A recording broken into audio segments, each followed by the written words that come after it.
You know, I've always believed in building something with your own two hands. There's a kind of pride that comes from that. Not just in the money you make, but in the sweat, the late nights, and the fact that no one handed it to you.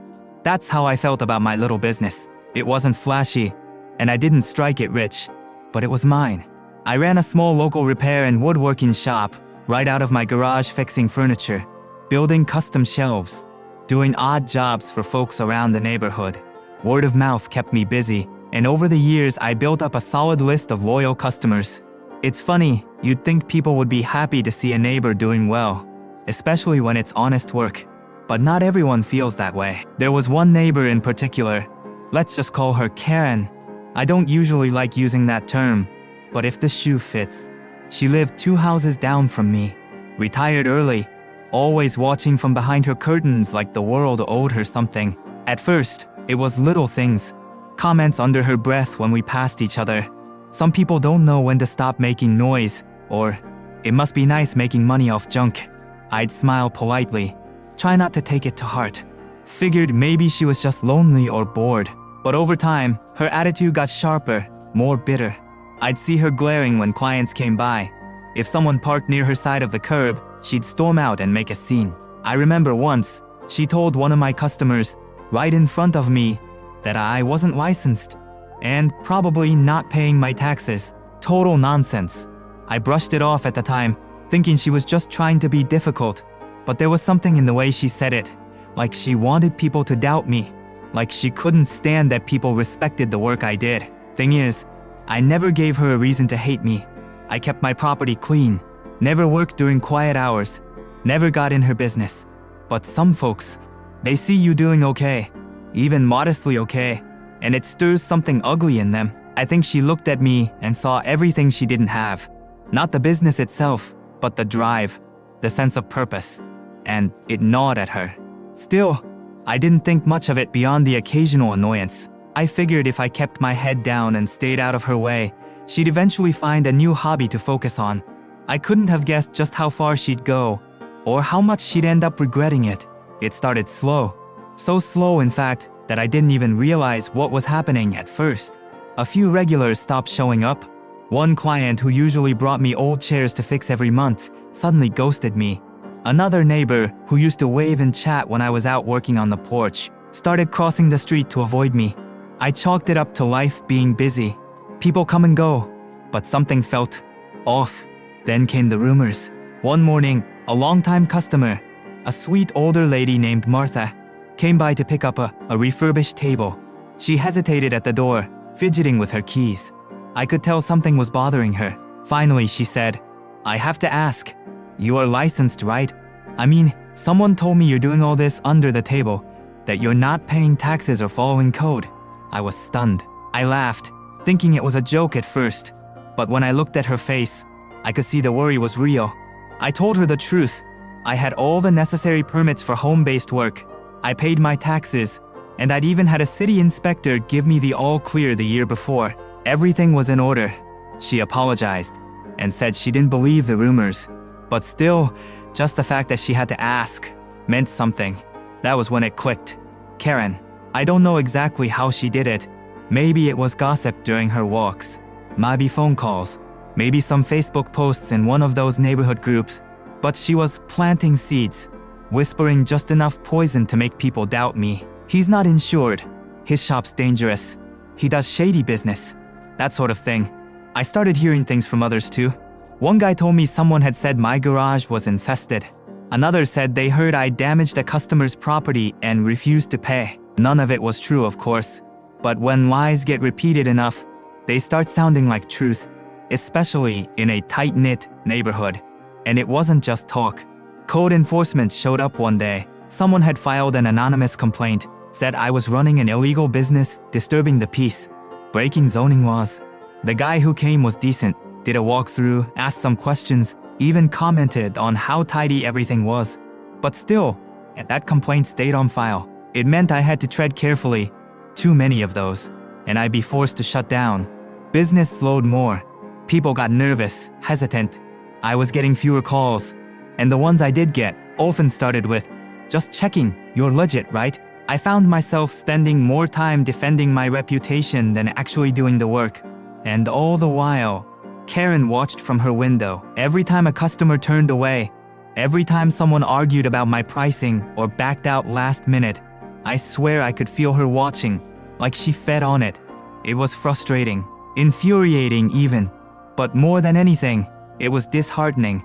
I'd worked years to build something people could trust, and here was one bitter woman unraveling it with nothing but a few lies and a bad attitude. I'll be honest, there were nights I lay awake wondering if I should just shut it all down, go back to working for someone else, play it safe. I had a few job offers over the years, and I could have taken one, but something inside me wouldn't let go. That garage, those tools, the smell of sawdust and varnish, that was mine, and I wasn't about to let someone like her take it away from me. She thought she could bury me with lies, but what she didn't know was that I knew how to dig. There's a saying my grandfather used to tell me when I was a kid: when someone throws dirt on you, plant something in it. I didn't understand it back then, but now it made perfect sense. Karen had been flinging dirt at me for months.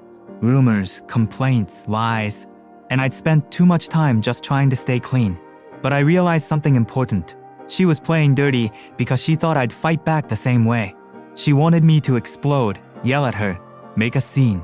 That would have given her more to gossip about, more fuel. But I wasn't going to give her that satisfaction.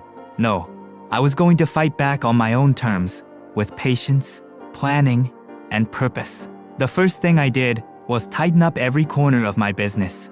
I went back through my licenses, insurance, zoning permits, made sure every I was dotted and every T crossed. I even consulted a small business lawyer just to double-check that everything I was doing was 100% above board. If Karen was going to keep throwing code enforcement at me, she was going to find out I was cleaner than a hospital floor. Next, I leaned hard into the community, the real community, the people who still believed in me. I started offering free tune-ups for old customers. I ran a few neighborhood workshops for kids' simple stuff, like birdhouses or how to use basic tools. I donated a couple of my custom pieces to a local charity auction, and I reached out to the neighborhood association to sponsor one of their events. And you know what? People noticed. Folks who'd been unsure started coming back. Word spread. Not the way Karen wanted it to, but the right way. People started saying, "Hey, did you hear what he did for the school fundraiser?" Or, "He helped my dad fix that broken bench and didn't even charge him." My name was coming up again, but this time in a positive light. Slowly but surely, the tide began to turn. I also made a few friends in places that mattered. A city council member came by one day to check out my shop.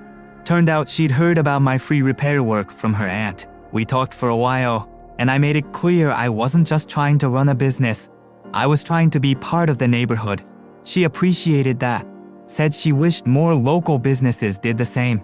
Meanwhile, Karen? She was still trying, still mumbling under her breath when people came by, still hinting at code violations or noise complaints to whoever would listen. But her words were starting to bounce off. People had seen too much of the good to believe the worst. Her lies didn't land the same anymore. I could see the shift in her face. Less smug, more sour, like someone who just realized their matches got wet before they could burn anything down. And then something happened that made me pause. A woman came by one afternoon, middle-aged, dressed neatly, carrying a notebook. She introduced herself as a reporter for a small online local news site, said she'd heard about my shop and wanted to do a little feature on small businesses making a big impact. I nearly laughed. Me? In the news? But she wasn't kidding. She took pictures, asked questions, and a week later there was a piece titled "From Sawdust to Support: How a Garage Shop Became a Neighborhood Staple." People loved it. Customers started trickling in from other neighborhoods. One guy even drove in from across town to ask if I could make him a custom bookshelf. It was surreal. All of a sudden, the business Karen had tried to bury was blooming. But here's the thing, I still wasn't done. I was doing well again, yes. But karma had a funny way of circling back around. And as it turned out, Karen's little world was about to get a shakeup of its own. But I'll get to that. Life has a strange way of circling back, doesn't it? You push forward, Keep your head down, do the right thing, even when people are trying to drag you through the mud. And sometimes, life rewards you in the most unexpected, poetic way. It was a crisp Saturday morning when I first heard the news. I was out front, sweeping sawdust off the driveway, when my neighbor from across the street, Paul, walked over with his coffee. He leaned in a little, lowered his voice like he was about to share a juicy secret, and said, "Hey, you hear Karen's selling her house?" I almost dropped the broom. "What?" "Yep, saw the sign go up this morning. Guess she's moving out. Something about financial trouble. Maybe taxes. Maybe she's just tired of the place. Who knows?" Now, I'm not the kind of person who celebrates someone else's misfortune. I really do believe people can change, or at least learn. But I'd be lying if I said I didn't feel a flicker of satisfaction deep in my chest. After everything she'd done, every rumor, every lie, every bit of stress she caused, it felt like the universe had just cracked open a window. And then, a wild thought hit me. What if I bought it? At first, I laughed it off. I mean, come on, buy your enemy's house? That's movie stuff, not real life. But the more I thought about it, the more it made sense. Business had picked up, I'd saved a decent amount, and with the extra work I'd taken on, I was in a better financial spot than I'd ever been. Plus, owning the property 2 houses down could give me space to expand, maybe a proper workshop or a little showroom. And, let's be honest, there was something poetic about the idea. Still, I didn't want to tip my hand. If Karen knew I was interested, she might refuse just out of spite, or jack up the price. So I got a friend of mine, someone she wouldn't recognize, to make the inquiry through the real estate agent. Turns out she was eager to sell. No bidding war, no drama. She just wanted out. Maybe the pressure finally got to her. Maybe watching my business grow while her crusade against me, crumbled, was more than she could handle. Either way, within a few weeks, the papers were signed. Just like that, her house was mine. I'll never forget the day the moving truck pulled up. Karen stood at the end of her driveway, arms crossed, watching as her life got boxed up and rolled away. She hadn't seen me yet. I waited until most of her things were packed before I walked over, slow, calm, nothing dramatic. She turned, saw me standing on the sidewalk, and I swear for a second, she went pale. "Afternoon," I said, like we were just 2 neighbors exchanging pleasantries. She didn't respond, just looked past me like I was a ghost. I didn't need to gloat. I didn't say a word about the house, the lies, or the rumors. I just nodded once, real slow, and turned back toward my place. Sometimes silence says everything, and that was the last time I saw her.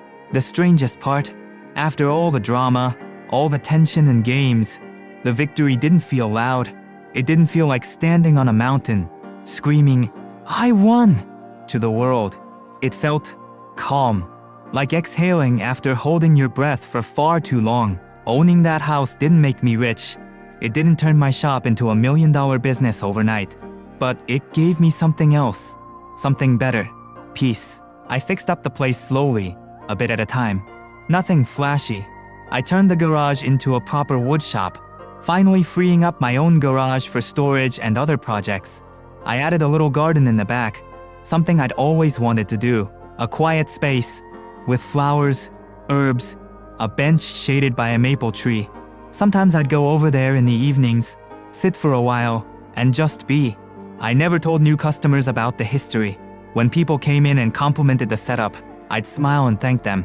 But I never mentioned Karen or what had happened. That part of the story, that was mine. Still, every now and then, someone in the neighborhood would bring her up. How she vanished so suddenly, or how she always seemed miserable.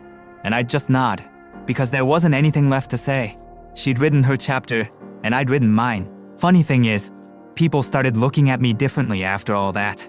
Not just as the guy who fixed up old tables or made pretty bookcases, but as someone they could rely on. Someone who didn't cave when things got ugly, who stood his ground, but never stooped low. That meant more to me than any paycheck. And you know, sometimes when I'm out back sanding a piece of wood, or watching the sunset from that little bench in the garden, I think about how it all could have gone differently. If I'd shouted back, rumors of my own. If I'd let bitterness guide me. But I didn't. I fought with dignity, and I let my work speak for itself. In the end, That made all the difference. So yeah, my neighbor tried to ruin my business, but all she really did was hand me the keys to her house, and I used them to build something better.